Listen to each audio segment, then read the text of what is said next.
Alvarez ba ang may-ari ng pinakamagandang moniker sa kasaysayan ng PBA? Welcome to Game Natin Videos.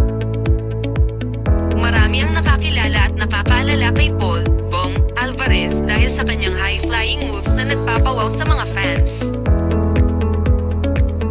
Binigyan siya ng moniker na Mr. Excitement ng vintage panel ng PBA, isang nickname na patok sa masa at eksaktong-eksakto sa kanyang laro. Ipinanganak si Alvarez noong June 15, 1968, at ang dahilan kung bakit nanalo ang kanyang San Sebastian Stags noon 1988 NCAA season. Ang pag-draft sa kanya ng Alaska Air Force noong 1989 ang naging dahilan kung bakit naging isa sa mga pinakasikat na koponan ang Oitengso franchise. Siya din ang pumangalawa sa Rookie of the Year race noong 1989, just behind Benji Paras. Si Alvarez ay maituturing na two-way player, ang manlalaro na may tanyag na husay sa both ends of the court. Sa opensa, magaling siya kumuha ng puntos sa loob kapag sumaksak siya sa loob. Napapaganda ang kanyang mga buslo dahil kadalasan tinatapos niya ito sa isang slam dunk.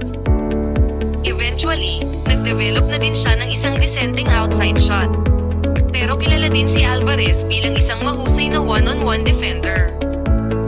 Nung nanalo ang Alaska sa 1991 Third Conference, tinalaga siya ni Alaska coach Tim Cone para bantayan ang Ginebra import na si Wes Matthews, isang NBA veteran na naglaro sa Los Angeles Lakers.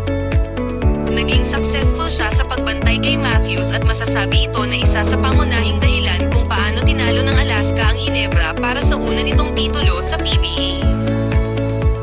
8 koponan ang nilaruan ni Alvarez sa PBA at nagretiro siya pagkatapos ng 2004-2005 season.